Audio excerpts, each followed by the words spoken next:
저는 시립스에서 화학 팀장 맡아 있는 이승우라고 합니다.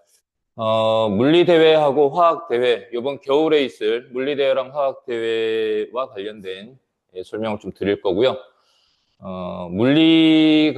이제 물리대회 설명이 좀 복잡한 게 있어서 일단 화학대회부터 먼저 간단하게 설명드리도록 하겠습니다. 일단 기본 개요는 이게 재작년부터 연 2회 실시하는 걸로 시험이 바뀌었고요. 그전에는 여름에 한 번만 보다가 이제 지금은 이제 연 2회 보는 거 2월 달에 한 번, 8월 달에 한 번 보는 걸로 지금 바뀌었고요. 그 다음에 출제 범위가 물리대회의 경우는 뭐 초급, 중급, 고급 따라서 출제되는 게 좀 난이도라든지 차이가 좀 많이 나는 편인데 화학대회는 출제 범위는 일반화학 전범위라고 생각하시는 게 편하실 겁니다. 이게 일반하고 심화를 구분해서 보기 시작했는데 처음에 일반하고 심화 구분한다라고 하면서 홈페이지에 이렇게 공개된 걸 봤을 때는 이게 문제 출제 주제나 이런 것들도 좀 차이가 나길래 뭔가 다른 게 있나 보다 했었는데 이게 지금 작년이죠. 올해 올 2월 달에 한 번 하고 그다음에 올 여름에 한 번 하고 일반 심화 갈라서 지금 진행한 거 지금 2번 진행됐었고요. 이번 겨울에 하면 3번째인데 앞에 2번 치러진 거 보게 되면은 일반하고 심화를 갈라서 하는 게 크게 제가 봤을 땐 크게 좀 의미가 없지 않나 싶을 정도로 출제 범위가 너무 겹친다라는 그런 느낌이 있었습니다. 일단 객관식 사지선다로 진행되고 그리고 60문항 120분이었던 게 최근 들어서 50문항 120분으로 이렇게 바뀌었고요. 이제 감점제는 적용을 합니다. 사지선다기 때문에 기대값을 0을 만들기 위해서 맞으면 3점, 그 다음에 틀리면 마이너스 1점, 아예 답을 안 쓰면 0점으로 채점을 하고요. 그 다음에 응시 자격이 여름에 치러지는 대회는 전부 다 중학생, 재학생이면 다 가능하고요. 2월 달에 치러지는 대회, 요번에 이제 준비 들어갈 대회 같은 경우는 중학생, 재학생으로 한정하게 되면은 이제 예비 중1이랑 이제 중3이었다가 고등학교 올라갈 예비 고1 이 학생들이 좀 애매해지기 때문에 겨울에 치러지는 대회에서는 예비 고1이랑 예비 중1 다 포함해서 시험을 치른다라고 보시면 되겠습니다. 그러면 일반하고 심화의 차이가 뭐냐? 요거는 이제 올해 2월부터 일반하고 심화 단계 구분해서 본다라고 공지를 했었고, 그리고 일반에서는 이런 주제들, 심화에서는 이런 주제들 가지고 출제를 한다라고 공개를 했었습니다. 그런데 내용들을 하나하나 따져보면은 그 결론은 대학교 1학년 때 이제 대학교 1학년 때 배우게 되는 일반화학 전범위가 다 들어가는 거다라고 보시는 게 맞고요. 실제 문제 출제된 내용들을 봤을 때 고등 과정 화학 내용을 완전히 넘어서는 일반 화학에서만 다루는 내용들도 문제가 다 출제되고 있다. 그렇게 보실 수 있습니다. 이게 지금 먼저 띄워져 있는 요 문제들은 아니 2월 달에 올해 2월 달에 치러졌던 시험인데 이때는 일반하고 심화 갈랐던 것이 각각 50문항씩 출제되는데 실제 출제하시는 분들께서는 70문항을 출제했던 걸로 지금 보여집니다. 총 70문항 출제한 거를 상중하로 갈라서 깔끔하게 난이도 하에 해당되는 거 20문제, 중에 해당되는 거 30문제 요거를 일반으로 출제하고 그 다음에 난이도 중에 해당되는 거 30문제, 그 다음에 상에 해당되는 거 20문제 해서 요거 50문제를 심화로 출제했던 걸로 보여집니다. 실제 문제 문항 번호를 봤을 때 21번부터 50번까지 문항이랑 그 다음에 심화에서 1번부터 30번까지 문항이 일부 문항들이 뭐 시험지 편집하는 과정에서 조금 위치가 바뀐 건 있긴 하지만 그 30문항은 완전히 똑같이 그대로 출제가 됐었고요. 그랬던 게 지난 여름에 치러졌던 시험에서는 30문항이 아니라 이게 중복되는 문제를 카운트해 보니까 29문항이 중복돼 있었습니다. 29문항이 중복이 돼 있고 그리고 문항이 뒤섞여 있습니다. 저 앞에서부터 뒤에까지 가면서 중복 아닌 문제, 중복인 문제, 중복 아닌 문제, 중복인 문제 뭐 이렇게 뒤섞여 가지고 여름 출제됐던 시험지에서는 그게 문제들이 좀 고르게 퍼져 있었다라고 보시면 되고요. 그리고 지금 여기 나와 있는 주제가 고등학교 과정에서 다루는 내용 가지고는 풀 수 없는 문제고요. 대학교 일반화학 과정에 네른스트식이라는 게 있습니다. 네른스트식을 활용하는 문제인데 일반에서 50번에 출제되고 그 다음에 심화에서는 그 문제가 49번에 출제되고 이게 실질적으로 일반하고 심화를 봤을 때 이게 학생들이 느끼는 체감 난이도가 크게 차이가 안 날 수도 있다. 물론 이게 제 입장에서 봐서 더 그렇게 보이는지 모르겠는데 일반하고 심화에서 출제 범위는 차이가 없다라고 보시면 되고 단지 이제 일반에 쉬운 문제가 조금 더 들어있고 심화에 조금 더 어려운 문제들이 들어있다라고 보시는 게 맞을 것 같습니다. 그리고 이게 수상자들은 예전에 뭐 더 이전에도 그랬고 항상 장려상까지 다 포함해서 수상 인원은 대략 한 30% 정도, 응시 인원의 30% 정도가 수상 인원이다라고 보시면 되는데 여기서 지금 금상이라고 해둔 거는 대상하고 금상을 합친 인원입니다. 물리대회랑 다르게 화학대회의 경우는 대상, 이제 최우 수상 뭐 이렇게 따로 있는 게 아니라 그냥 대상이라는 것이 금상 받은 학생 중에서 제일 잘 본 학생이라고 보시면 되고요. 동점자가 있는 경우는 뭐 2명, 3명 복수 수상하기도 하는데 대개의 경우 대상자는 1명, 대상 수상하는 학생은 1명이고 나머지가 이제 금상 수상하는 학생들이라 보시면 되고요. 이게 24년도까지는 2회 갈라서 이제 23년도까지는 1년에 한 번만 봤었고요, 여름에. 24년도 대회부터는 이제 2번 갈라서 봤다라고 보시면 되는데, 보시면 특징이 이때가 인원이 차이가 좀 나죠. 1회 대회가 이제 겨울에 2월 달에 치러지는 거고 2회가 여름에 8월 달에 치러지는 건데 겨울하고 여름 비교해보면 확실히 여름에 인원이 더 많습니다. 겨울에는 그 이후에 25년도에 치러진 것도 이게 지금 겨울에 치러진 대회고 여름에 치러진 대회입니다. 수상 인원이 30%까지 수상을 한다라고 봤을 때 수상 인원이 총 한 60명, 70명 정도 되니까 이때는 일반하고 심화 지원했던 학생 합쳐서 200명 정도라고 보시면 되고요. 인원은 조금 줄긴 했는데 비슷했다라고 보시면 되겠죠. 그 다음에 여름에 치러진 대회가 이제 또 일반 심화 갈라서 진행됐는데 이것도 인원 생각하면은 일반 지원, 이제 심화, 여름에 지원한 학생이 24년도에 900명대보다는 조금 더 줄어들었다. 지금 최근에 이제 보면은 화학대회 지원하는 인원 자체가 갈수록 줄고 있는 추세입니다.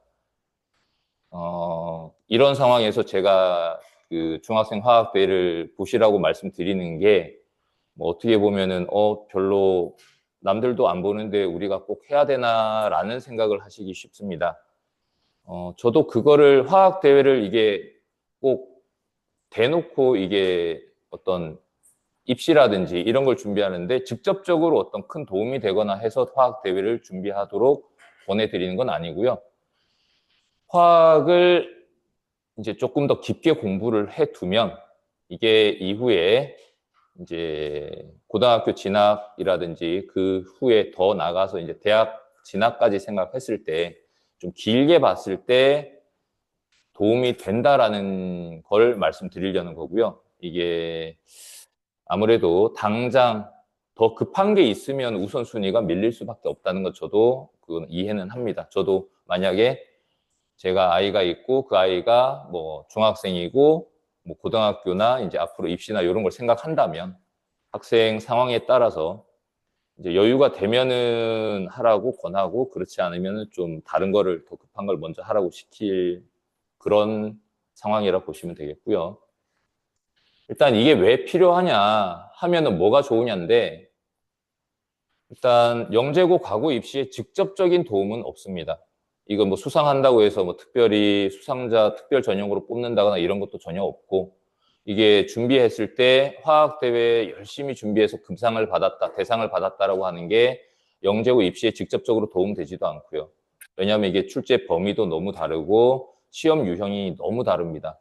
그래서 직접적인 도움은 안 되는데 하지만 영재고 준비하는 데 있어서 화학을 전반적으로 다 알고 있다면 전체 일반 화학이라는 게 화학에서 다룰 내용을 전반적인 걸 다 넓게 두루두루 다 보는 상황인데 그걸 다 알고 있다면은 이제 똑같은 현상, 문제에서 주어지는 문제로 다뤄진 어떤 현상을 봤을 때 그거를 좀 더 폭넓은 시야로 이제 바라볼 수 있고 좀 더 답안을 작성하는 데 있어서 남들과 다른 생각들을 더 해낼 수 있다. 이런 게 이제 도움이 되고 그리고 이게 학습 부담을 줄여줄 수 있다라는 것이 뭐냐면 일단 아이들이 화학 대회나 물리 대회를 경험하고 영재고 준비 들어가는 학생들이 꽤 있는 편입니다. 그래도 아무래도 좀 과학을 잘하고 좋아하는 아이들이 하는 거다 보니까 그런 상황에서 나는 화학을 제대로 공부를 안 했는데 똑같이 영재고 대비반 들어가서 준비를 시작을 한다. 그랬을 때 이게 직접적인 영향이 없음에도 불구하고 그거를 아무리 아이들한테 강조를 하고 괜찮다. 지금 열심히 따라가면 된다.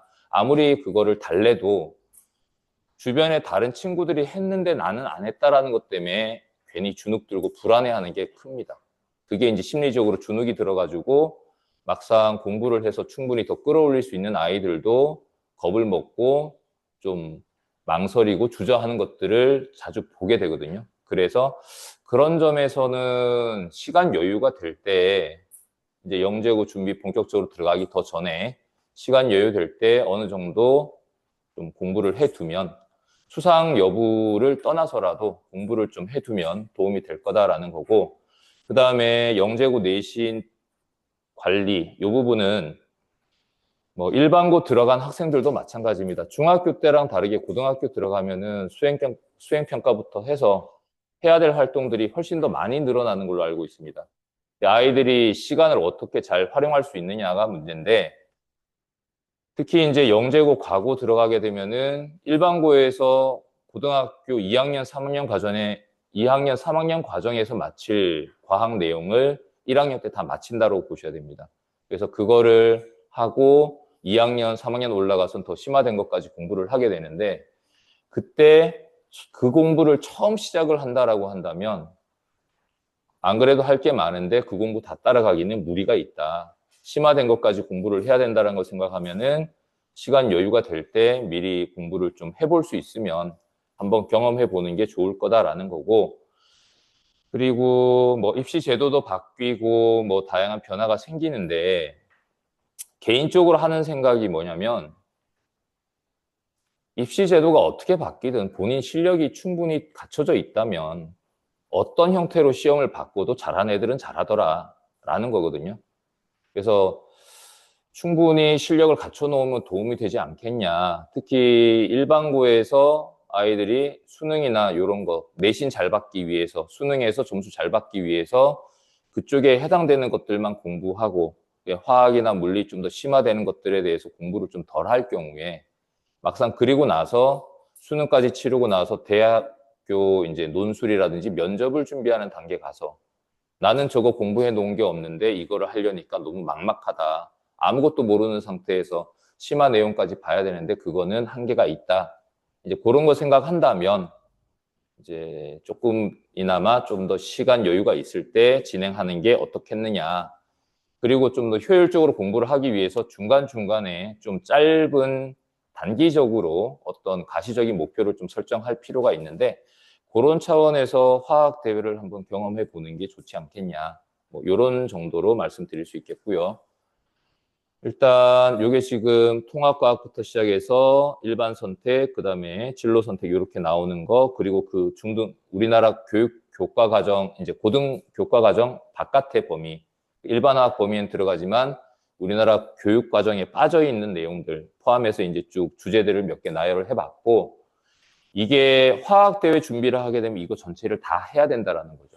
다 해야 되는 거고. 영재고 준비와 관련된 단원들을 뽑아보자면 이 정도는 들어간다. 물론 여기에서 물질의 세 가지 상태, 뭐 기체, 액체, 고체, 상평형 얘기를 하는데 화학대회 준비하는 것만큼 넓게 들어가진 않습니다. 해당되는 뭐 단원들이 여기에 요 단원에 해당되는 내용들 중에 중등 교과 과정에 나오는 게 있고 그게 중등 영재고 이제 시험 범위에 들어가는 거다. 이런 내용들이라 보시면 되겠고요.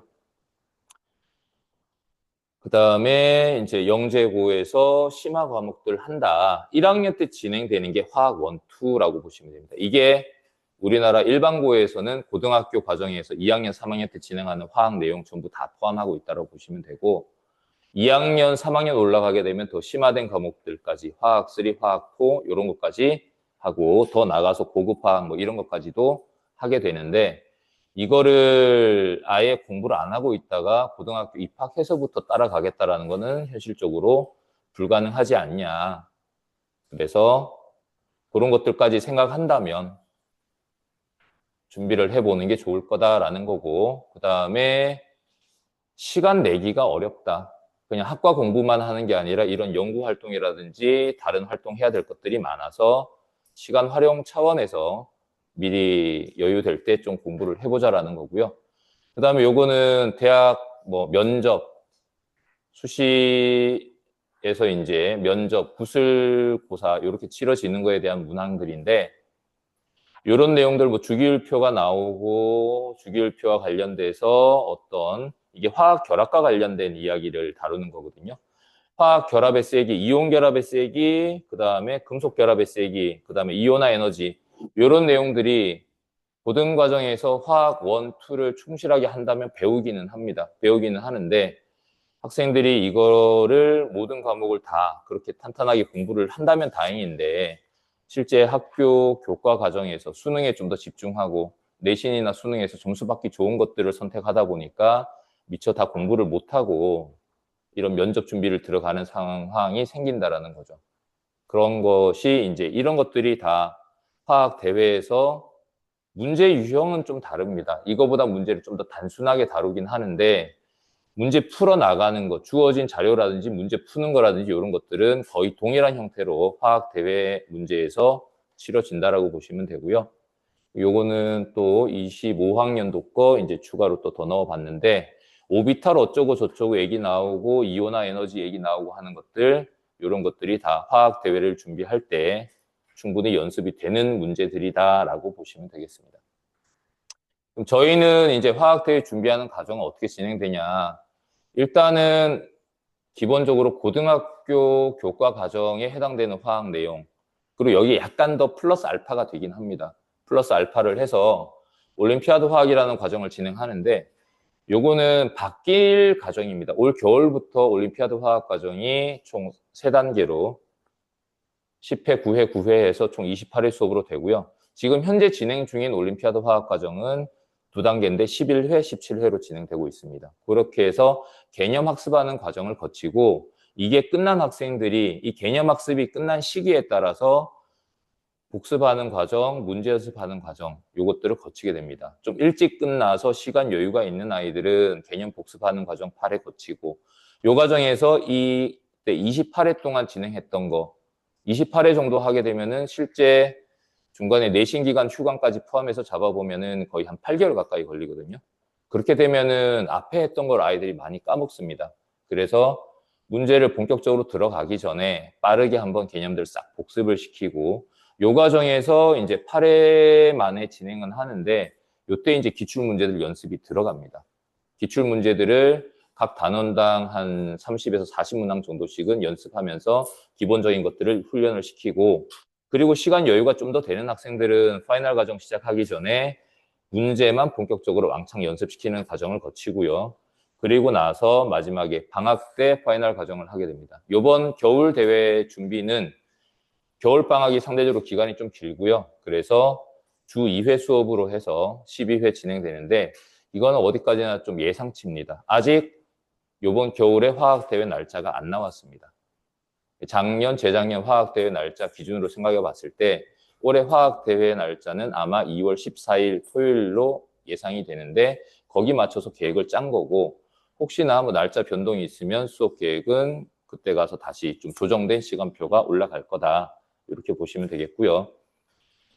이 과정에서 그러면 문제 연습을 하고 마지막 파이널 과정하고 하는 이 과정에서 문항 이제 학생들이 문제를 어느 정도 연습을 하게 되느냐 이제 최소 1200문항 이제 더 나가면 한 1800문항 잡는다 보시면 되는데 이게 많은 문제가 아닙니다. 왜냐하면 최근 들어서 50문항으로 바뀐 거고, 올해 2월 달에 치러질 때부터 50문항으로 바뀌었고, 그 이전까지는 60문항짜리였었거든요. 해마다 60문항씩 2003년도부터 24년도까지였으니까 이미 그것만 해도 한 20년치 있는 거죠. 그것만 해도 1200문항이고요. 그 다음에 우리나라 중학생화학대회랑 문제 유형이나 그 다음에 출제 범위가 거의 같은 게 미국 화학 올림피아드 문제가 있습니다. 그게 똑같이 객관식 60문항으로 나오고 사지선다고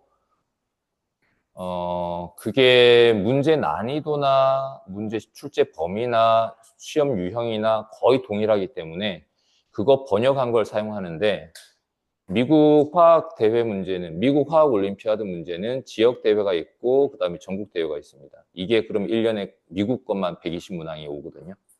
미국 거 120문항에 우리나라 거 60문항 하면은 20년치 했을 때 문제 연습할 게 충분히 있다라는 거거든요. 그래서 물리 대회나 그다음에 수학 올림피아드랑 다르게 화학 대회는 문제 유형이 거의 단순 지식 확인 형태입니다.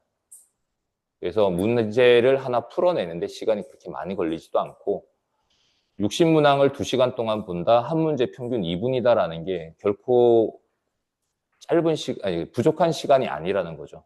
빠른 아이들은 60문항 푸는데 1시간이면 풀어냅니다. 열심히 잘 준비했던 아이들은. 그 정도 난이도의 문제라서 1200문항, 그 다음에 학생들이 하기에 따라서 이제 더 문제 풀 필요가 있다. 그럼 추가 자료를 더 줘서 한 1200에서 한 1800문항 정도씩은 연습을 하고 들어가게 그렇게 준비를 시킨다라고 보시면 되겠습니다. 일반하고 심화가 갈라지고 나서 이제 어떤 학생이 일반을 준비하는 게 맞을까? 이제 학생들이 이제 일반하고 심화를 갈라서 지원을 해야 되거든요. 원서를 쓸 때 갈라서 써야 되는데 이제 저희가 이제 추천드리는 거는 일반화학 과정에 대해서 문제를 좀 다뤄본 적이 있다. 개념을 좀 배운 적이 있고 문제 다뤄본 적이 있고 그 다음에 일반화학 범위 문제들이 나는 풀어보니까 난이도가 그렇게 높은 것 같지는 않아. 저 정도는 할만하다. 좀 부담감을 덜 느끼는 학생들이라면 심화를 도전해보는 것도 괜찮다. 그리고 이게 1년에 2번 치르다 보니까 뭐 겨울에 일반을 한번 보고 여름에 심화를 다시 한번 보자 이런 케이스도 있거든요. 아니면 여름에 일반을 봤으니까 이번 겨울에는 심화를 다시 한번 도전해보자. 다시 보는 지난번에 한번 치러본 적이 있고 다시 도전하는 거다라고 한다면 심화로 한번 올려서 보는 건 어떨까 이렇게 추천드리고요. 이제 저희 수업 과정이 지금 2개 반으로 구성됩니다. 이제 화토반이 있고 수일반이 있고 지금 선생님이 2명씩 들어가게 되는데 이게 제가 이제 화토반 같은 경우는 제가 토요일 날 수업을 쭉 다 들어가고 이제 조지음 선생님이 화요일 수업을 다 맡아서 하시게 되고요. 그 다음에 수일반 같은 경우 일요일 수업을 제가 다 들어가고 수요일 수업을 조지음 쌤이 들어갑니다. 이렇게 되면은 토요일 제가 들어가고 그 다음 주 화요일 날 조지음 쌤 수업 듣고 그 다음에 또 토요일 날 저랑 보고 이제 이렇게 번갈아 가면서 선생님들을 보게 되고요. 이제 단원을 갈라서 조지음 쌤이 맞는 단원, 제가 맞는 단원 이렇게 갈라서 진행을 하게 되는데 이제 아무래도 학생들이 방학 때 하는 게 많다 보니까 우리 아이는 화요일 날 뭐가 잡혀 있어가지고 화요일 시간이 안 맞는데요. 그리고 화요일하고 일요일 날 잡힌 게 있어서 화요일 반도 안 되고 화토반도 안 맞고 수일 반도 안 맞는데요. 이런 경우들이 생깁니다. 그래서 이게 같은 회차에는 같은 수업이 진행되기 때문에 그런 경우는 일단 반은 화토반이나 수일반으로 등록을 하더라도 화요일 날 일이 있어서 못 온다 그러면 수요일 날 오고 토요일 날 오고 아니면 화요일 날 오고 일요일 날 오고 이런 식으로 같은 회차 수업을 바꿔서 들어와도 되는 상황입니다. 진도도 동일하고 같은 선생님이 진행하기 때문에 그렇게 해서 쭉 진행을 할 거고 예상일이 2월 14일까지 이때까지는 그냥 쭉 주 2회 수업을 해서 준비를 할 거다라고 말씀드릴 수 있고요. 그 다음에 모의고사는 그동안 한 4회를 볼 겁니다. 화학 대회는 실제 이제 코로나 기간이나 이럴 때는 온라인으로 진행했던 때가 있는데 코로나 끝나고 나선 다시 오프라인으로 시험이 바뀌었고요. 그래서 학생들이 실제 오프라인으로 보는 거 연습을 좀 하고 시간 배분하는 거 연습할 겸 해서 2시부터 4시, 실제 시험 보는 시간이 2시부터 4시까지니까 거기에 맞춰서 오프라인으로 진행을 합니다. 오프라인으로 진행하는데 나는 요 시간대가 안 맞는데요. 다른 학원이 있는데요. 이런 경우들이 있어서 그런 경우는 저희가 이제 어머니랑 직접 통화를 해서 어머니께 시험지 파일을 어머니께 보내드립니다. 그럼 이거를 출력된 시험지를 어머니가 학원 들려서 받아가셔도 되고 아니면 그 파일 받아가서 집에서 출력하셔가지고 학생한테 줘도 되고요. 어머니가 2시간을 시간을 재서 감독해 주시고 시험 끝나면 답안 작성한 것만 OMR 마킹하듯이 답안 작성한 것만 저한테 다시 보내주시면 성적 처리를 하고 그거에 대해서 분석해서 드리는데 성적표는 이런 식으로 진행이 됩니다. 학생들이 이제 어느 단원에 어느 주제에 대한 것이 지금 어떻게 됐는지, 잘 봤는지 못 봤는지, 정답률이 어떤데 이 학생은 지금 그거에서 어떻게 됐는지, 점수 분포라든지 이런 것들 다 포함해서 성적표가 제작돼서 나가고요.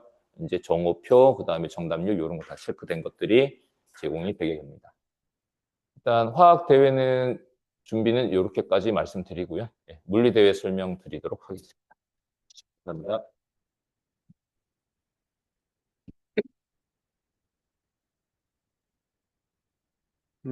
안녕하세요. 시리우스 원장 박상수라고 합니다. 네.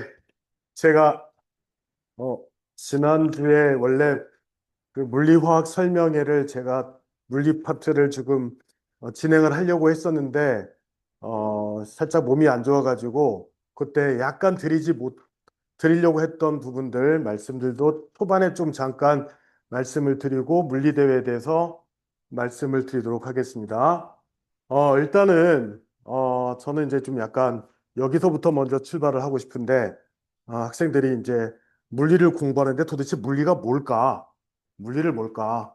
사실은 물리하면 뭐 힘도 나오고 운동도 나오고 그러는 것 같긴 한데, 자, 물리라는 것이 도대체 이제 어떤 것으로 한마디로 표현할 수 있을까에 대해서 한 번씩 정리를 하고 학생들도 이것도 한번 이런 정의도 한번 파고 들어가는 것도 괜찮다라고 생각을 합니다. 물리학은 기본적으로 이제 우주가 어떻게 작동하는지 그거의 근본적인 이치, 즉 사물의 이치를 공부하는 분야가 바로 물리학이고 주제는 가장 작은 세계부터 가장 큰 세계까지 몽땅 다 다룹니다. 세상에서 가장 작은 세계, 그 다음에 가장 큰 세계, 또 여기서는 제가 말씀드리지 않았지만 가장 짧은 순간, 그 다음에 가장 긴 순간 이런 거에 대해서 통틀어서 배우는 분야가 물리학인데 제가 비유를 드리자면, 만약에 어떤 연극 배우가 연극 작품을 갖다가 공연을 한다라고 한다면, 제일 먼저 이제 필요한 게 무대가 필요하겠죠. 무대가 필요할 거고, 그 다음에 이제 거기에 이제 등장인물들이 필요할 거고, 그 다음에 이제 등장인물들이 이제 어떻게 엮어갈 그 스토리가 좀 필요하겠죠. 그러니까 물리학도 그런 관점에서 말씀을 드린다면, 자, 무대라고 하는 것은 시공간입니다. 시간과 공간이라는 무대. 그 공간 안에서, 무대에서, 자, 주인공은 물질입니다.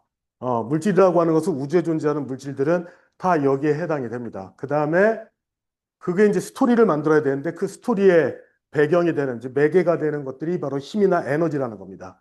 그러니까 힘과 에너지라는 상호작용을 통해서 끊임없이 변주해 나가는 하나의 이야기. 이거는 그냥 제가 대강대강 이 생각으로 그냥 정리를 했더니 그냥 좀 인공지능이 살짝 도와준 이야기고 기본적인 아이디어는 저는 그렇게 생각을 합니다. 그래서 시공간이라는 무대에서 물질이 여러 가지 상호작용을 통해서 끊임없이 뭔가 변화하고 있는 그런 스토리를 우리는 물리학이라고 볼 수가 있을 겁니다. 물리학의 특성은요. 왜냐하면 제가 이렇게 말씀을 드리는 이유는 일단 학생들이 물리를 공부하는 데 있어서 이런 특성도 한번 파악을 하고 공부를 하는 게 되게 중요하다고 생각을 합니다. 그냥 무식하게 그냥 공식만 알면 돼. 이렇게 해서 공부하는 방식은 다 끝난 겁니다. 그러니까 물리학의 속성이 뭘까? 그거를 어느 정도 파악을 해야지 어느 정도 물리대회를 대비하는 데 있어서도, 좀 효율적으로 좀 대비할 수 있는 그런, 방안이 보일 겁니다. 물리학은 기본적으로 가장 기초적인 과학입니다. 이건 너무 아실 거고. 그 다음에 이제 수학을 언어로 사용을 합니다. 수학이라는 거. 왜냐하면 가장 객관적인 언어죠. 가장 객관적인 수학이라는 언어를 사용을 합니다. 그리고 이제 보통 보편적이고 그 다음에 어떤 통합적인 원리들을 다루게 됩니다. 뭐 예를 들어서 요거에만 성립하고 요거만 성립하고 그거를 다루는 것은 아니라 전체적으로 보편적으로 성립하는 원리에 대해서 탐구를 합니다. 그리고 이제 환원주의와 모델링이라고 했는데 무슨 얘기냐면 환원주의라는 것은 그거죠. 어떤 수많은 현상들이 있습니다. 그런 현상들을 복잡한 현상들을 잘게 잘게 쪼갭니다. 왜냐하면 처음부터 복잡한 현상들을 다룰 수 있는 방법을 가진 사람들은 아무도 없습니다. 예를 들어서 뭐 태풍이 분다. 이 태풍이 분다는 것은 되게 자연에서 볼 수 있는 현상이긴 하지만 그 자체는 어마어마하게 복잡하고 너무너무 막 뭐 변수들이 많이 개입되는 그런 현상들입니다. 그러면은 보통 이런 것들은 어떻게 하냐면 잘게 잘게 쪼개는 거죠. 태풍이 뭐냐? 저기압이다. 그럼 저기압이 뭐냐? 주변보다 기압이 낮아서 빨아들이는 거다. 이런 식으로 조금 더 단순화시키는 겁니다. 단순화시켜서 분석을 하고 그래서 이거를 아주 간단한 수학적인 모델링을 합니다. 굉장히 간단한 수학적인 모델링. 그래서 이 수학적인 모델링은 실제 상황과 조금 차이가 있을 수 있습니다. 실제 상황은 되게 복잡하지만 우리는 처음부터 복잡한 수학을 쓰면 절대로 해석이 안 되기 때문에 상황 자체를 되게 단순화시키는 겁니다. 잠시만요. 아이고. 그 다음에 그 수학적인 모델링을 이용을 해서 여러 가지 이제 이론을 세운 다음에 이거를 반드시 이제 실험을 통해서 검증을 합니다. 아무리 좋은 이론이라 하더라도 실험을 통해서 검증되지 않으면 물리학에서는 이론으로 채택할 수가 없습니다. 특히나 이제 제가 좀 강조드리고 싶은 것은 뭐냐면 네 번째입니다. 네 번째.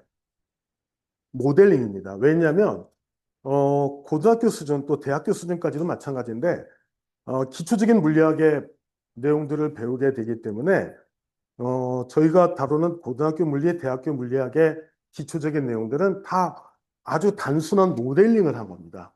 실제 상황과는 조금 다를 수가 있습니다. 하지만 실제 상황을 다루다 보면 너무너무 어려우니까 그거를 단순화시켜서 하나씩 하나씩 설명한 다음에 실제 상황에 계속 접근시키는 작업을 하는 겁니다.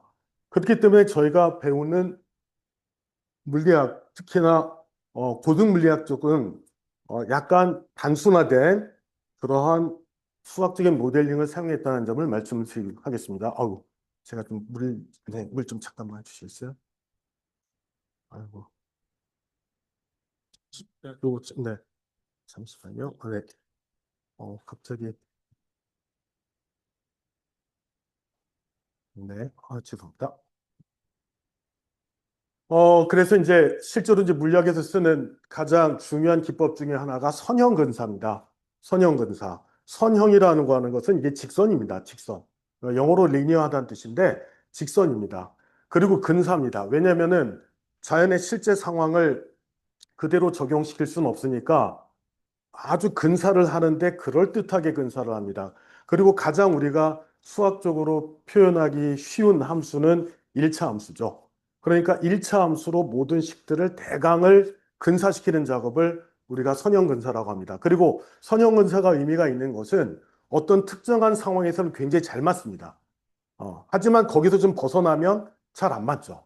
근데 너무나 안 맞는 것들은 저희가 다루질 않습니다. 그렇기 때문에 선형 근사를 냈을 때 잘 들어맞는 그러한 상황만 보통 고등학교 물리학, 일반 물리학에서 다루게 된다는 점을 말씀을 드리도록 하겠습니다. 그래서 이제 보통 좀 유식한 말로 선형 방정식을 주로 많이 사용을 합니다. 그래서 물리에서 쓰는 식들은 대부분 다 선형화된 식입니다. 조금 물론 비선형도 있긴 있습니다. 근데 대부분 선형들이 많습니다. 그래서 저희가 이제 예전에 제가 처음에 물리를 공부할 때 예를 들어서 뭐 복잡한 공식 아무 뜻도 없고 그냥 대충 외워봐. 예를 들어서 제가 옛날에 뭐 우리 열량은 시멘트 이런 식으로 외웠습니다. 시멘트 뭐 그렇게 외웠는데 그렇게 외워서 뭐 나중에 이제 숫자 적당히 대입해서 답은 구할 수 있었지만 거기서 하나 더 응용을 하니까 하나도 응용이 안 되는 겁니다. 왜냐하면 그 식이 나오게 된 배경을 전혀 모르고 그냥 외우라고 하니까 외우긴 외우고 식을 써서 계산을 했는데 나중에 보면 의미가 파악이 안 되는 거고 뭔가 이제 주관식으로 쓸거리가 생길 그런 주관식 문제를 테스트할 때는 뭔가 쓸거리는 전혀 생각도 안 나고 도대체 내가 배우긴 한 것 같은데 뭘 배운지도 모르고 그래서 학생들이 이제 보통 식을 접근할 때는 이런 식으로 좀 한번 말을 만들면서 거기서 식을 좀 구성하는 작업을 처음부터 좀 해줬으면 좋겠습니다.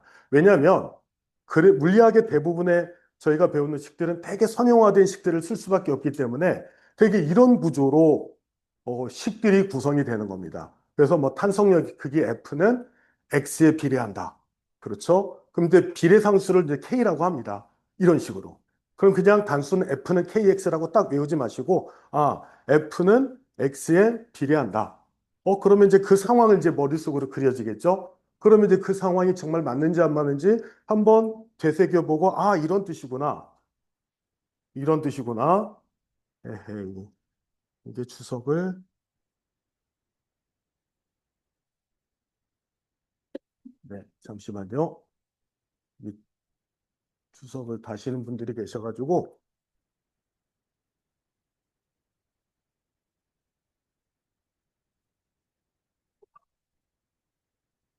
그래가지고 탄성력의 크기는 변형된 길이에 비례한다. 그럼 F는 X에 비례한다. 비례상수가 K다. 그럼 비례상수 의미가 뭘까? 이런 식으로 해서 하나씩 하나씩 식을 완성해 나가면서 학생들이 식을 접해야지 처음부터 F는 KX, F는 KX 이게 구구단 공식도 아니고 그런 식으로 외우고 무슨 의미인지 하나도 모르면 물리를 공부하는 데 있어서 별로 발전이 되어 나가는 모습이 안 보일 겁니다. 또 마찰력의 크기는 이제 수직항력의 크기에 비례합니다. 이것도 똑같습니다. F는 N에 비례하는데 비례상수가 뮤다. 이런 식으로 접근하는 거죠. 이번에 수능의 언어 영역에서 아주 상당히 곤란한 문제가 나왔죠. 물리 문제죠. 이 열팽창 문제입니다. 거기 열팽창 문제를 쳐다보면은 뭐 예를 들어서 선형 팽창 계수가 어쩌고저쩌고 뭐 힘이 어떻고 곡률이 어쩌고저쩌고 막 이런 문제들이 나왔는데 사실 본질적인 식은 그겁니다. 본질적인 식은 이겁니다. 변형은 온도 변화에 비례한다. 이 식입니다. 이 변형이라는 것은 이게 물체가 온도가 올라가면 이제 길이가 늘어나는데 처음 길이가 100m고 나중 길이가 101m면 변형은 100분의 101 빼기 100입니다. 즉 100분의 1입니다. 이게 변형이라는 겁니다. 그럼 변형은 온도 변화에 비례한다.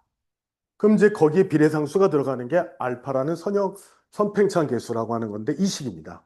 이 식을 보통 저희가 이제 올림물리 시간에 다 이런 식으로 어프로치를 시키는 겁니다. 어, 이런 식으로 기본적으로 이게 선형적인 구도에서 만들어진 식입니다. 되게 말이 어려운데 단위 시간당 단위 면적당 전도되는 열은 온도 경사에 비례한다. 저는 사실 이렇게 가르치고 있는데 이게 왜 그러냐면 이게 대학교 과정에서 올라가면 더 보다 일반적인 열전도 방정식을 구현하게 됩니다. 근데 그거를 하기 위해서 이렇게 생각하는 습관을 가지면 조금 뭐는 뭐에 비례하는데 뭐는 뭐고 뭐는 뭐냐 이런 식으로 해서 원인과 결과를 반드시 찾아내는 훈련을 하다 보면은 더 폭넓게 물리적인 식의 의미를 찾아낼 수가 있습니다. 이렇게 생긴 겁니다. 어, 이걸 언뜻 이렇게 구도를 하지 않고 그냥 Q는 뭐 하면은 그냥 외우기 바빠 죽겠습니다.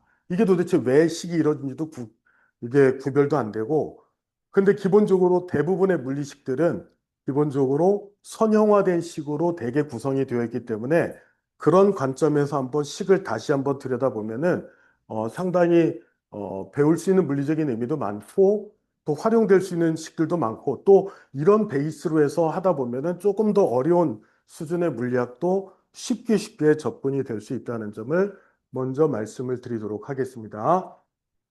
물리대회에 대해서 말씀을 드리겠습니다. 중간에 이제 제가 쭉 설명을 드리다가 기출문제 분석은 아마 조금 있다가 김우원 선생님께서 따로 분석을 해주실 거고 저는 이제 물리대회가 보편적으로 어떤 거고 그다음에 어떻게 준비를 해야 되고 그다음에 어떤 프로그램으로 저희가 진행하는지 그거에 대해서 중점적으로 말씀을 드리도록 하겠습니다. 물리대회 시기는 1년에 2번입니다. 시험 방식은 계속 비대면 온라인으로 진행을 합니다. 여러 가지 이제 요새 가면 갈수록 우려가 조금 제시가 되는 상황이긴 한데 학회 차원에서는 아직까지는 변화가 없는 것으로 알고 있습니다. 객관식 오지선다로 출제가 되고, 그 다음에 오답이 기재가 될 때는 해당 배점의 4분의 1이 감점이 됩니다. 이게 이제 시험 방식이고, 그 다음에 시험 과정은 이렇게 자기의 수준에 맞춰서 초급, 중급, 고급, 전문가 과정으로 구분해서 실시를 합니다. 그래서 학생의 수준에 맞게 선택을 하는데, 응시 자격은 제한이 없습니다. 제한이 없다는 말씀은 사실 성인들도 볼 수 있다는 뜻으로 해석이 될 수도 있고, 경우에 따라서는 초등학생들도 자기가 능력만 된다면 얼마든지 응시할 수 있습니다. 다만 이제 이 시험 시간 자체가 1시간입니다. 1시간이고 토요일 날 오전에 실시를 하고 토요일 날 오전에 1시간 시험 보고 또 30분 쉬었다가 1시간 볼 수 있는 그런 상황이기 때문에 이론적으로는 하루에 2가지 과정을 응시할 수도 있습니다. 예를 들어서 9시 반에 예를 들어서 1차 시험이 있는데 그때 1시간 동안 자기는 초급 시험을 봤다 끝나고 중급 시험을 볼 수도 있습니다. 이런 식으로 하루에 2가지 과정까지도 시험 볼 수가 있다는 점입니다. 그 다음에 이제 각 과정별로 출제 범위를 말씀을 드리면 초급, 중급, 고급 전문가 과정인데 사실 전문가 과정은 저희 학생들한테는 해당 사항이 아니기 때문에 말씀은 안 드리겠고 초급은 사실은 말이 초급이지 사실 저한테는 초급이 아닌데 초급은 초급 맞습니다. 뭐냐면 기본적으로 이제 중등과학의 내용이나 그 내용 중에서 물리 내용들은 대개 포괄을 하는데 거기에 이제 뭐가 플러스가 되냐면 한국물리학회에서 나오는 물리학백과라는 그 사이트가 있습니다. 네이버에 가시면은 네이버에서 물리학백과라는 사이트를 검색하시면 거기에 대략 2,400여 가지의 주제가 있습니다. 장난 아닙니다. 이게 주제가 너무너무 많습니다. 그 2,400여 과제의 과제가 바로 주제입니다. 그 중에서 이제 기초적인 내용이라고 하는데 사실 기초적인 내용만 추려내도 제가 생각할 때는 얼추 한 2, 300가지 이상은 될 겁니다. 그 정도의 범위가 초급 범위고 그렇기 때문에 사실은 초급이 가장 쉬우면서도 학생들한테는 좀 부담이 어느 정도 될 수 있는 그런 과정이긴 합니다. 하지만은 이제 저희 선생님들은 이런 부분들 중에서 나올 수 있는 부분들을 잘 집약해서 아마 수업을 통해서 진행을 하십니다. 그 다음에 이제 중급이 가장 학생들이 많이 보는 시험 과정입니다. 그래서 주제는 중학교 과학 및 고등학교 통합과학 물리까지가 시험 범위인데 사실은 좀 더 안정적으로 준비하려면 아무래도 고등학교 물리의 전반적인 내용들을 기본적인 내용들을 이해를 하고 있는 것이 좀 안전합니다. 그렇기 때문에 범위는 중학교 과학과 고등학교 통합과학의 물리 파트라고는 하지만 그 내용보다는 조금 더 많이 알고 있어야지 학생들이 어느 정도 응시를 했을 때 의미 있는 결과가 나올 거라고 생각합니다. 그 다음에 이제 고급 과정은 주로 중학생들이 본다기보다는 주로 이제 영재고나 과고나 자사고 학생들이 주로 많이 응시를 합니다.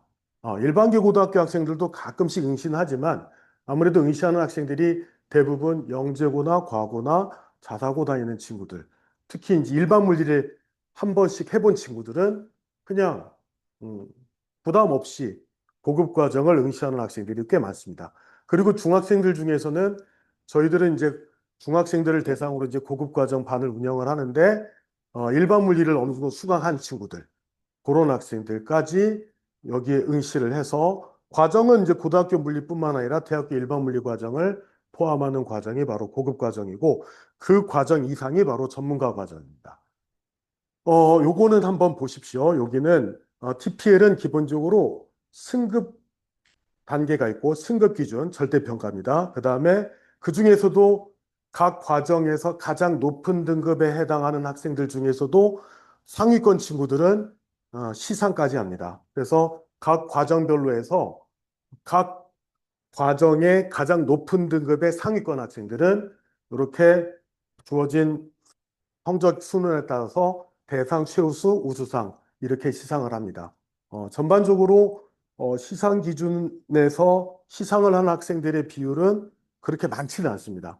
그러니까 각 과정의 가장 높은 등급 중에서도 상위권이라고 생각을 하시면 됩니다. TPL 기출문항 분석을 잠깐 말씀을 드리면 이게 TPL 초급입니다. 원래 TPL은 2023년도 1회부터 실시를 했는데 초급은 2회부터 시행이 되었습니다. 뭐 못해요. 여기서 뭐 대충 이렇게 파트로 나누는 게 사실 크게 의미가 없을 수도 있겠지만 그냥 주제만 가지고 우리가 파트로 나눈다면 초급 과정은 역학, 전자기, 파동광학, 연력학, 물리학의 전반적인 분야를 고르게 알고 있어야 된다. 그리고 여기는 주로 이제 계산 문제라기보다는 어떤 기본적인 개념을 구하는 문제들이고 모든 과정을 고르게 공부를 해야 된다.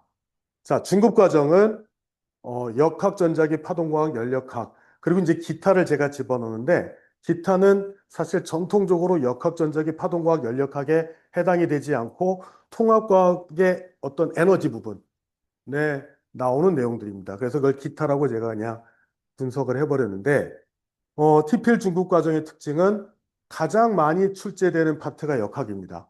역학입니다. 그래서 보통 한 50% 정도, 어, 많게는 50%가 더 넘긴 하지만 평균적으로 50%의 비율이 역학입니다. 그래서 TPL 중급 과정에서는 가장 중요한 파트가 역학, 그 다음에 전자기, 그 다음에 연력학, 그 다음에 나머지 파트라고 생각을 하시면 됩니다. 그래서 중급 과정은 가장 많이 출제됐던 분야가 역학, 그 다음에 전자기, 그 다음에 연력학, 그 다음에 나머지 파트라고 생각을 하시면 됩니다. 이게 중급 과정입니다. 그 다음에 이제 고급 과정은 역시 역학의 비중이 높긴 하지만 여기는 중급 과정에 비해서 역학의 비중이 아주 높지는 않습니다. 즉 역학과 전자기의 비중이 거의 비슷하고 나머지 파동과학, 연력학, 현대물리 과정도 비교적 고르게 출제가 됩니다. 그러니까 중급 과정에 비해서 중급 과정은 어차피 현대물리 파트는 완전히 다 빠져버립니다. 완전히 빠져버리기 때문에 중급 과정에서는 역학 과정의 비중이 굉장히 높은 반면 고급 과정은 상대적으로 그거에 비하면 좀 약하다라는 점입니다. 그 다음에 이제 저희가 사실은 요거는 이제 제가 자료에는 실지 않았는데 저희가 이제 2차 TPL 저희 학원에서 파악했던 저희 학원 시험 결과입니다. 시험 결과예요. 초급 과정은 사실 저희가 학생들이 많지 않아서 그렇게 수상 인원이 많지는 않았지만 그래도 대상이 한 명 있었고요. 그 다음에 중급 과정, 고급 과정은 각 과정당 등급 숫자하고 여기 입상 인원들이 들어가 있습니다. 잘 참고해 주셨으면 좋겠습니다. 하도 이것들을 어머님들이 많이 여쭤보세요. 근데 사실은 이제 교육청이나 이런 데서 특히 저희 학원 같은 경우는 좀 많이 추적을 합니다. 그래서 학생들의 동의를 얻지 않고 이거를 무단으로 게시하면은 막 뭐라고 합니다. 그래가지고 저희들도 예전 같으면은 응시 뭐 입상 인원들을 홈페이지에 다 게시를 했는데 요새는 일일이 다 한 명씩 그 개인정보 동의를 구해야 되고 그래야지만 입상 결과를 이렇게 실어도 된다라고 해서 저희가 사실은 파악만 하고 있었고 공식적으로 발표는 하지 못했지만은 그냥 지금 자리에서는 비공식적으로라도 저희들이 이런 결과가 있었다는 점 말씀을 드리겠고 그 다음에 이거는 완벽하게 다 파악된 게 아닙니다. 왜냐하면은 이게 시험 과정이 끝나고 나서 이게 또 연락이 잘 안 되는 분들이 있습니다. 물론 대부분 입상이 안 되는 학생들도 있지만 되어놓고도 구태여 뭐 결과를 그렇게 뭐 외부에 알려야 되겠냐 하는 분들도 계시기 때문에 제가 생각할 때는 이거보다는 더 많은 수상 인원이 있을 거라고 생각을 합니다. 잠시 저는 자리를 좀 피하겠습니다. 저기 김호원 선생님께서 저희 기출 문제를 더 정확하게 분석을 해드리도록 하겠습니다.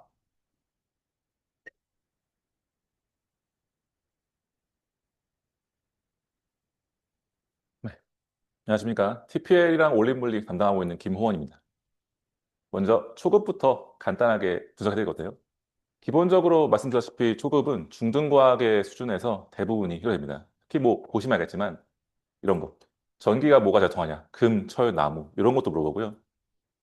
그다음에 거울의 특성, 뭐 볼록 거울, 오목 거울 이렇게 간단한 문제들을 많은 부분을 물어보기 때문에 이런 것들은 중등과학을 배웠다면 충분히 할 수 있고 그거 외에도 뭐 단위가 뭔지 물어본다든가 아니면 아주 기초적인 개념을 물어본다든가 하는 굉장히 쉬운 부분들이 많이 등장하는데요. 사실은 초급 문제의 약간 함정이라고 할까요? 물어보는 범위는 사실 네 개의 그 대회 중에서 제일 넓다고 볼 수도 있어요. 왜냐면 아까 말했듯이 물리학 백과라는 지식을 담고 있는 백과사전을 바탕으로 내기 때문에 영의 이중슬립이라는 사실 고등과학에서도 잘 다루지 않고 일반 물리까지도 가야지만 제대로 배울 수 있는 굉장히 어려운 실험이거든요. 근데 물리학적으로 굉장히 중요합니다. 그런데 그거를 물어봅니다. 근데 당연하지만 물어보는 수준은 그냥 그게 무슨 실험인지 아냐. 밝은 부분이 보강 간섭인 걸 아냐. 요 정도만 물어보거든요. 외에도 하위 헌스의 원리. 사실 물리학적으로 의미가 굉장히 깊고 파동에 대해서 깊은 이해를 할 수가 있는 건데 그거에 대해서 그냥 알고 있냐. 이거가 무엇인지 알고 있냐 정도만 알면은 요 다섯 가지의 뭐 온갖 어려운 이론 중에서 아, 이거 하이언스의 원리구나 라고 알 수 있는 그 정도로 우리한테 물어보게 됩니다. 그래서 결론적으로 요약하자면 깊이 물어보지 않기 때문에 초급 대회는 넓은 범위지만 얕은 깊이로 물어본다. 그러면은 어떤 식으로 공부가 좋냐? 당연하지만 기본적으로 중등과학은 충실하게 공부하셔야겠죠. 그래야지만이 간단한 문제를 풀 수가 있고요. 이런 것들은 우리 학원에서 중등과 수업을 충분히 들었다면 풀 수가 있을 것 같고 그 외에 물리학 백과를 다 읽을 수는 당연히 없습니다. 이거 수천 페이지 되는 굉장히 긴 문장이거든요. 그러니까 요거를 저희 학원 쌤들이 모여가지고 어떤 것들이 나올까, 어떤 것들이 중요할까 요약해가지고 자료를 만들었습니다. 그래서 그 자료를 파이널 수업 때 드릴 것이고 그거를 간단하게 테스트도 보신다고 합니다. 그래서 이런 것들로 공부하시면 충분히 거기까지 커버가 될 것 같고요.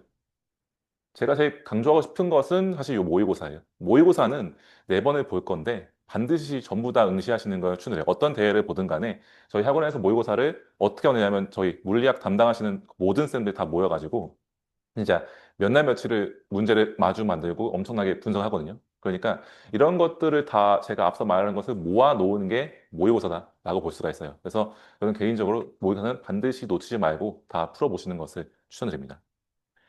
그 다음에 뭐 이거는 홈페이지 나와 있는 물리학회 홈페이지 나와 있는 그냥 등급표입니다. 몇 명 있는지. 그래서 그냥 거칠게 요약하자면 비율은 이 정도. 앞서 그 중급이나 고급보다는요, 초급 때에는 약간 이런 등급이나 수산을 조금 더 많은 친구들한테 주더라고요. 그래서 그 정도다 판단하시면 되고요. 점수는 이건 제가 지난 몇 년간 우리 학원 데이터예요. 그래서 학원 데이터 바탕으로 아주 거칠게 수산한 거라 정확한 점수가 절대 아니고요. 그냥 아, 이 정도구나 정도만 참고하시면 되는 그 정도 레벨입니다. 그래서 초급은 그 정도. 중등과학 내용을 조금 깊게 이해하신다면은 전 개인적으로 으뜸 등급까지는 충분히 받을 수 있지 않나. 수상해야 뭐 당연히 아까 얘기했던 물리학 백과를 좀 숙지하겠지만 중등과학을 완벽하게 숙지하고 그 문제를 절대 틀리지 않으면은 저는 으뜸 등급은 받을 수 있다라고 보고 있습니다. 그다음 중급인데요. 중급은 앞서 말씀하셨다시피 굉장히 많은 친구들 보기 때문에 이건 조금 더 길게 할 거고요. 먼저 역학에서 어떤 문제들이 나오나 보겠습니다. 당연히 기초적인 개념 나옵니다. 뭐 그래프, 면적 구하라 이런 거. 그다음에 마찰력의 한일 구하라 이런 거. 아니면은 뭐 힘과 운동에서 속도와 가속도 방향이 다르면 어떤 건지 아냐? 아니면은 뭐 부력이 뭔지 아냐 정도. 이런 것도 그 절반 정도 되는 역학 문제 중에서 꽤 많은 수준 차지하기 때문에 이런 것들은 당연히 다 풀 수가 있어야 되겠고요. 그런데 최근에 약간 역학 문제에서 약간 특징적으로 보이는 것들은 아주 긴 지문이에요. 보시면 이게 하나의 문제입니다. 그 길다란 종이 같은 거 보시면 그 거의 반 페이지를 다 차지하는 그 정도의 길이 가진 문제거든요. 그래서 이걸 읽는 것만 해도 꽤 어려울 수도 있고요.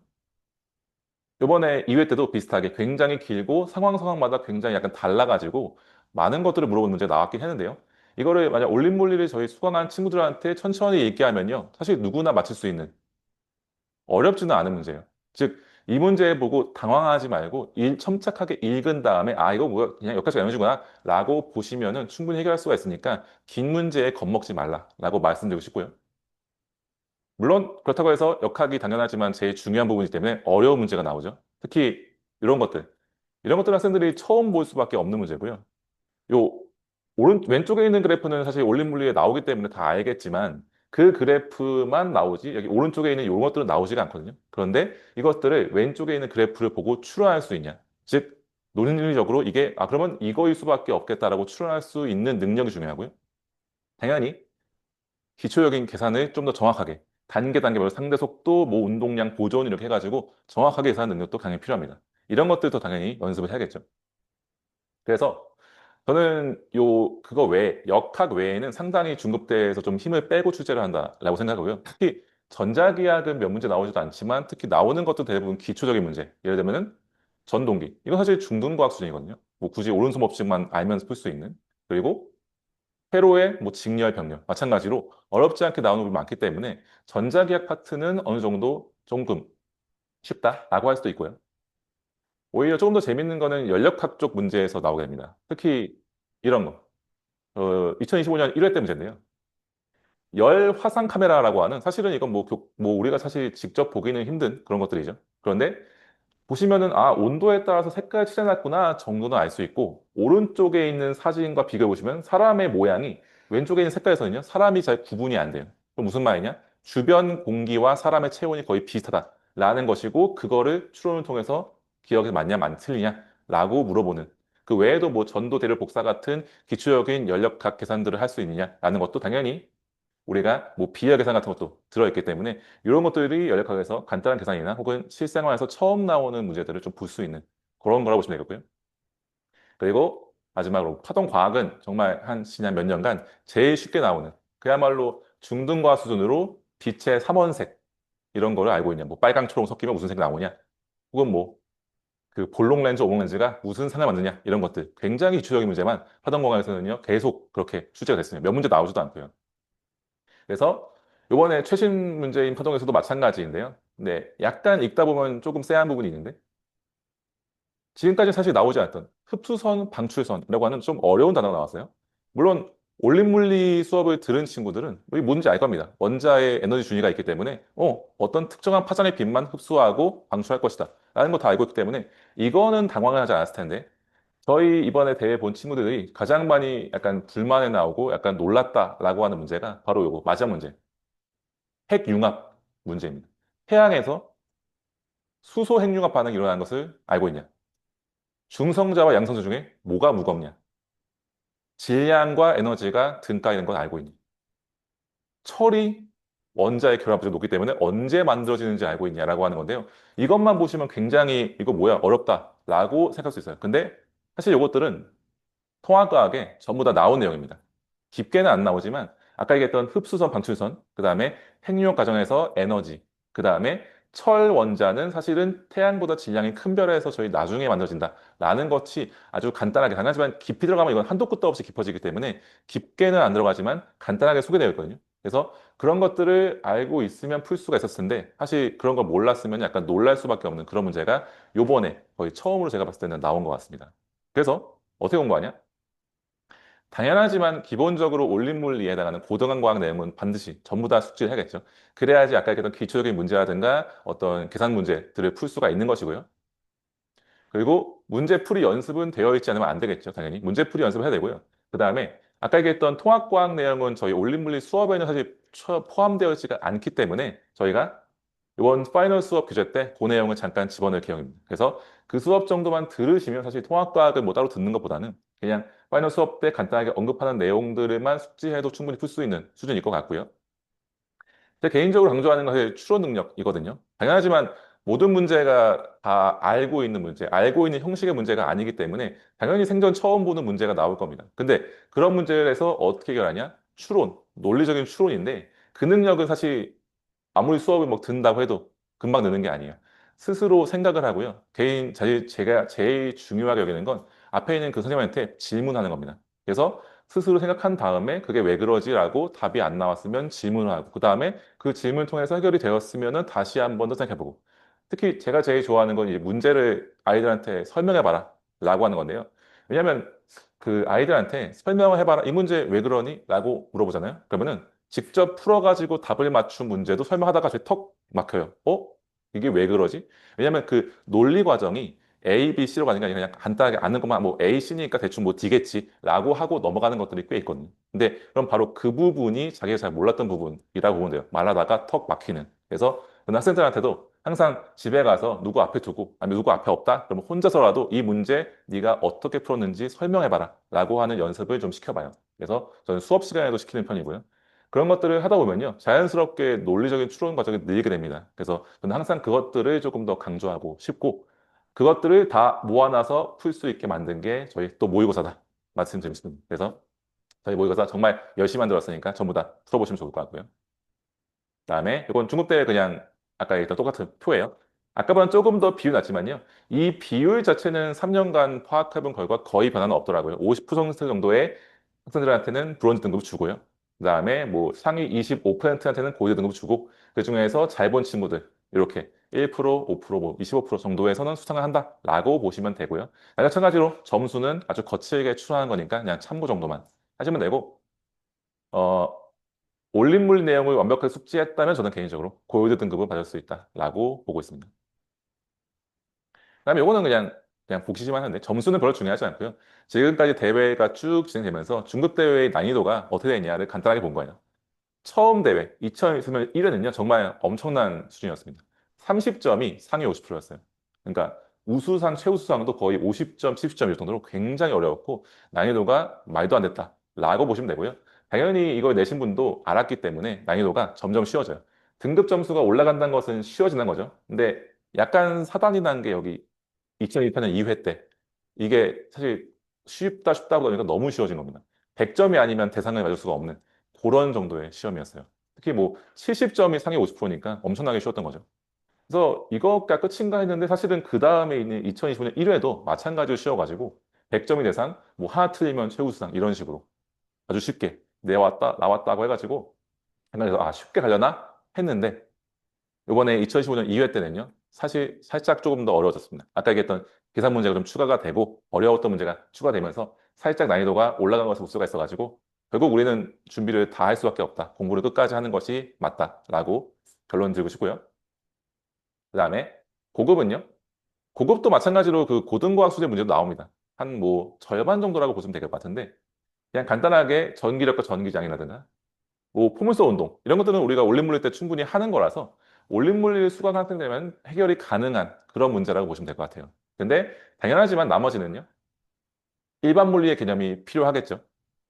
뭐 각운동량 보존이라든가 아니면 뭐 가우스 법칙 이런 것들은 그 일반 물리에서 배우는 지식이 없으면 아예 접근을 못하는 그런 것들이 있기 때문에 일반 물리에 수강을 하거나 아니면 그리고 문제를 풀 때 미적분 계산이 좀 들어가는 게 있어요. 그래서 미적분 좀 학습도 필요하다라고 말씀드리고 싶고 마찬가지로 올림물리와 일반물리 내용을 충분히 공부해야 하며 문제풀이 훈련은 저희가 아마 TPL 파이널 수업에서 충분히 드릴 것이고 그다음에 추론 능력은 아까랑 똑같이 생각을 하고 질문하고 스스로 문제를 설명해보는 그런 연습을 해야 된다. 그래서 모의고사를 본 다음에 아주 문제를 마무리하면 될 것 같고요. 이거는 뭐 아까 비슷하게 등급이 어느 정도 나오냐 이거는 뭐 중급이랑 거의 비슷한 것 같아요. 그래서 그 정도로 우리가 고급 대회를 할 수가 있겠다라고 보시면 될 것 같습니다. 네, 그래서 저는 개인적으로 올림물리를 수강해서 올림물리에 나오는 내용만 다 맞았다고 하더라도 브론즈 등급 정도는 받을 수 있을 것 같아요. 물론 뭐 하나도 안 틀려야겠죠. 근데 그래서 일반 물리까지는 배워야지 골드 등급 정도는 우리가 노려볼 수는 있다라고 볼 수가 있을 것 같습니다. 아, 네. 그러면 저는 여기까지 하고 다시 원장님한테 넘겨드리겠습니다.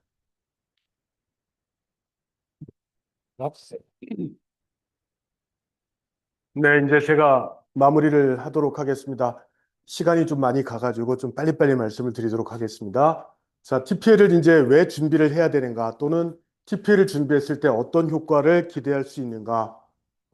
이 TPL 준비를 하는 과정에서 학생들은 어떤 개념 정리라는 것들이 되게 필요합니다. 다시 말씀드려서 내가 어떤 개념을 잘 이해했고 어떤 개념을 잘 이해를 하지 못했는지 준비를 하는 과정에서 사실 다 들통이 납니다. 그렇기 때문에 오히려 거꾸로 자기가 제대로 개념을 잘 이해를 했는지 안 했는지를 판단할 수 있는 중요한 기회가 되고, 그걸 통해서 이제 학생들은 사고력이나 문제 해결력이 점점 이제 강화가 될 겁니다. 그 다음에 이제 수상 실적은 요새는 공식적으로는 뭐 생기부나 이런 데 기록은 할 수는 없겠지만 아주 간접적인 기재는 가능합니다. 이 친구가 이제 뭐 예를 들어서 물리를 되게 좋아한다더라. 근데 그걸 갖다가 객관적으로 볼 수 있는 선생님의 근거는 없으니까 이런 것들이 쌓이면 어느 정도 선생님들이 과감하게 그런 부분들을 기재해야 할 수도 있다라는 점입니다. 그러니까 이 결과 자체를 바로 기재할 수는 없고 이런 것들로 인해서 학생들이 학교 선생님들이 이런 아이들이 이런 부분에서 재능이 많구나라는 것들을 판단할 수 있는 좋은 근거가 된다는 점입니다. TPL 대비 전략을 말씀을 드리면, 일단은 당연히 이제 개념을 정확하게 이해를 해야 되는데, 사실은 뭐니 뭐니 해도 사실은 저는 모든 시험은, 모든 시험의 대비는 일단은 기출문제 분석에서 먼저 들어가야 된다라고 생각을 합니다. 아마 수능을 준비하는 학생들이라면 수능 기출문제는 당연히 먼저 분석을 하고 그거를 기반으로 해서 최신의 문제들을 뭐 풀어본다든지 그렇게 하듯이 여기서도 마찬가지로 기출문제를 얼마나 잘 분석을 하느냐. 기출문제에서 뭘 물어보고 있고 물론 기출문제대로 그대로 문제가 나오지는 않습니다. 하지만은 그런 것들을 준비해서 내가 어떤 문제들을 풀어야 되고 그거를 기반으로 해서 내가 어떻게 공부를 해야 되는지 전략을 수립하는 것이 제일 좋을 것 같습니다. 그래서 이런 부분들을 차근차근 준비를 해 나가면 된다고 생각을 합니다. 어, 이게 이제 저희 학원에서 겨울방학 때 아마 TPL 그 2026이 되겠죠, 이제 2026 1회 아직 그 시행 날짜는 아직 정해져 있지는 않습니다. 아직 발표가 되진 않았는데 아마 예년과 같다면 아마 2026년 2월 21일 토요일 날이 되지 않겠느냐. 2월 한 대개 한 셋째 주 정도에 시험을 많이 봤기 때문에 저희도 그때 시험을 본다는 전제 조건 하에서 저희가 시간표를 구성을 했습니다. 그래서 초급반은 둘, 그다음에 중급반은 다섯, 그다음에 고급반은 한 명, 한 반입니다. 사실 고급은 중학생들 중에서 거의 준비하는 친구들이 많이 없습니다. 더더군다나 이거는 학원에서도 중등부 학원에서 고급 과정을 준비하는 학원들은 거의 없을 겁니다. 왜냐하면은 이게 일반 물리까지 학생들이 공부를 해야지 볼 수 있는 그러한 시험이고 더더군다나 경쟁 상대가 만만치 않은 학생들이죠. 자기보다 구력이 가장 센 영재고 과고 학생들이기 때문에 사실 섣불리 잘 안 하려고 합니다. 물론 저희는 그래도 고급반을 계속 운영을 했고 그걸 통해서 학생들이 정말 능력 있는 친구들은 그 학생들하고 실력을 결코 뒤지지 않는 그런 결과들이 나왔었습니다. 그래서 저희가 초급반 둘, 중급반 하나, 중급반 다섯, 고급반 하나 이렇게 요 반을 저희가 운영을 한다는 점 말씀을 드리도록 하겠습니다. 고급 과정은 아무래도 시험 문제를 풀어야 될 양들이 더 많기 때문에 다른 중급 과정에 비해서 수업 횟수가 조금 더 있다는 점 말씀을 드리도록 하겠습니다. 그리고 이게 또 갑자기 또, 네, 잠깐만요. 이게 어떤 거죠? 여기구나. 네, 갑자기. 네. 그 다음에 이제 저희가 강의 영상이나 온라인 복습 테스트는 뭐 저희 학원을 계속 다녔던 학생들이라면은 저 LMS 사이트에서 역시 모든 수업들이 다 강의 영상이 올라오고 똑같이 온라인 복습 테스트도 시행을 합니다. 이 내용은 이제 지난 여름방학 때 학생 운영했던 어, 반들에 대해서 강의 영상과 그다음에 복습 테스트를 올려놓은 장면입니다. 그래서 이걸 학생들이 들어가서 모의고사 말고 저희가 보는 모의고사 말고 수업 시간에 봤던 문제들을 또 복습할 수 있는 테스트도 저희가 계속 올려놓습니다. 그래서 그런 것들은 필요하면은 학생들이 잘 활용할 수 있는 기회를 제공하도록 하겠습니다. 그 다음에 이제 저희가 TPL 대비 교재인데 세상에서 제일 맛있는 빵이 어떤 빵일까요?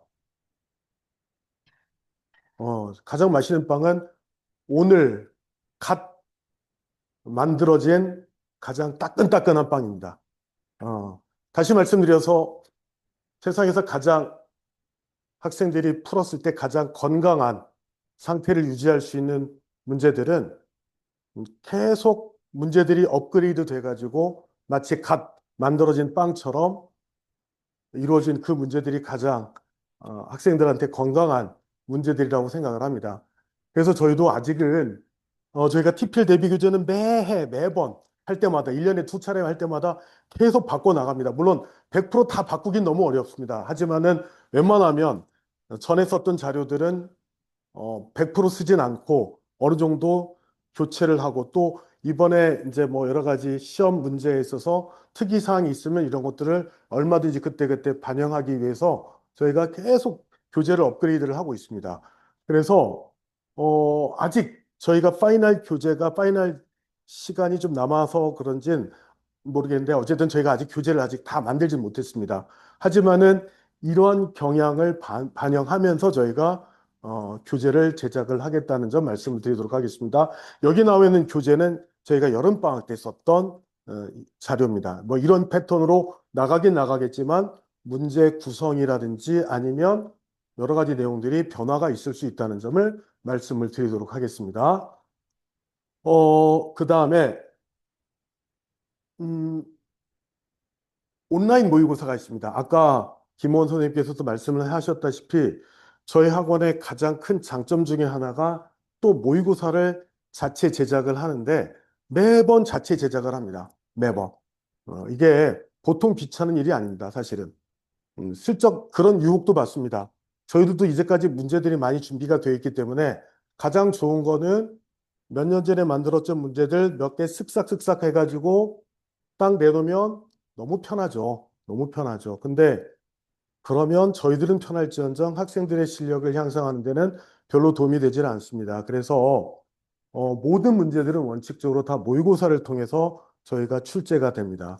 그래서 모의고사는 다 저희가 제작을 해서 출제가 되는데 기출문제 형식을 그대로 반영을 합니다.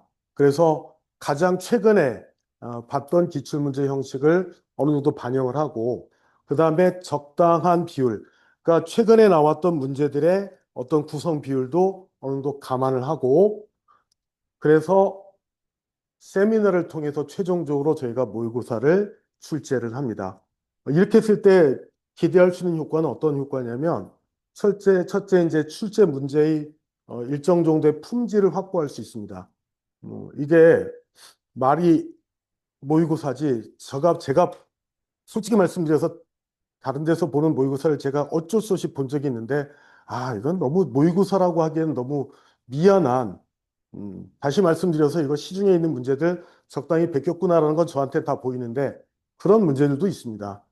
근데 저희는 가급적이면 그런 문제들은 빼거나 아니면 수정을 해가지고 일정 정도의 품질을 확보할 수 있도록 노력을 할 것이고 또 하나는 이게 모의고사를 한 명 또는 두 명이 담당하다 보면은 오류가 있어도 오류를 잘 찾아내지 못합니다. 어쩔 수 없이 생기는 오류가 있을 수밖에 없습니다. 근데 저도 예전에 혼자서 모의고사를 한번 내보기도 하고 관리를 해보기도 했지만 제가 그렇게 쇠빠지게 냈다 하더라도 오류가 생기면 제가 만든 제 오류는 누구도 저는 잡아내지 못합니다. 그런데 옆에 있는 분들은 금방 잡아냅니다. 그렇기 때문에 여럿이서 선생님들이 문제를 검토하면 어느 정도 생길 수 있는 오류들은 다 최소화시킬 수 있습니다. 그 다음에 한두 분이 만약에 문제를 출제하시면 관점이 되게 특정 방향으로 정해집니다. 되게 특정 방향으로. 그래서 그 선생님이 좋아하는 스타일대로 되게 문제들이 구성이 되어서 어떻게 보면 모의고사가 좀 획일화될 가능성이 많은데 여러분들이 출제를 하게 되면 다양한 관점에서 다양한 관점의 문제들을 학생들이 풀게 됩니다.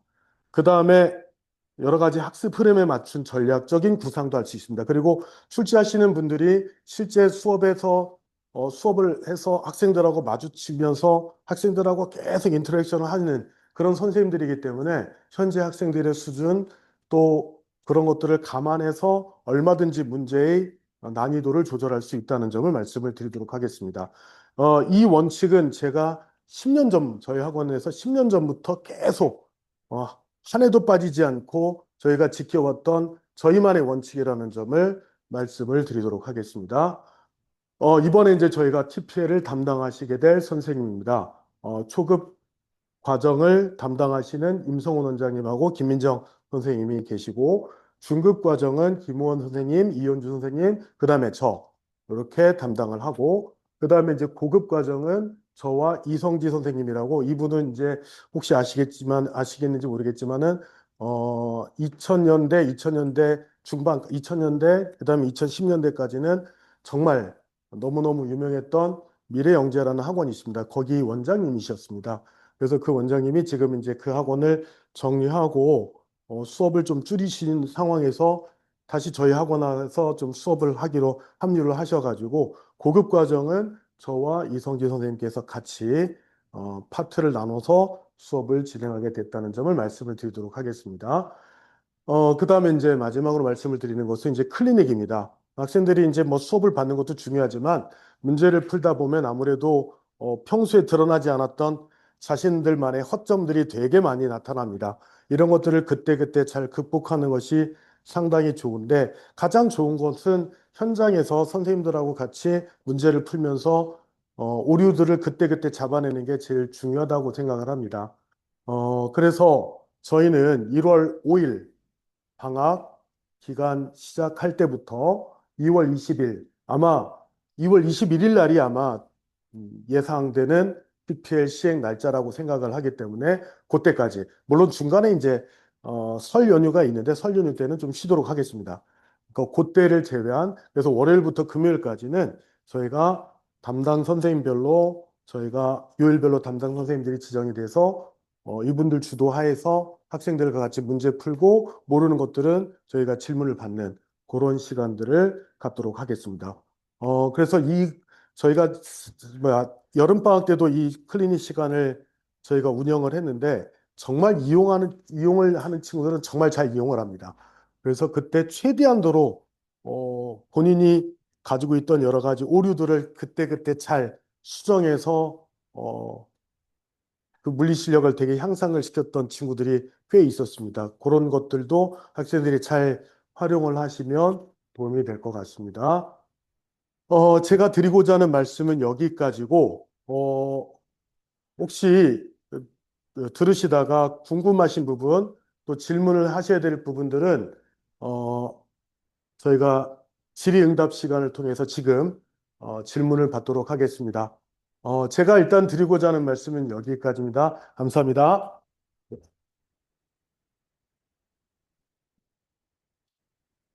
28일이에요? 아, 28일이랍니다. 아, 언제 났어요? 방금 났습니까? 하필이면 또 발표하는 날, 28일 날요? 그러면 저희가 추후에 요 일정이나 이런 것들은 수정이 되는 부분은 다시 말씀을 드리도록 하겠습니다. 2월 28일 날요? 알겠습니다. 네. 녹화는 끄도록 하겠습니다.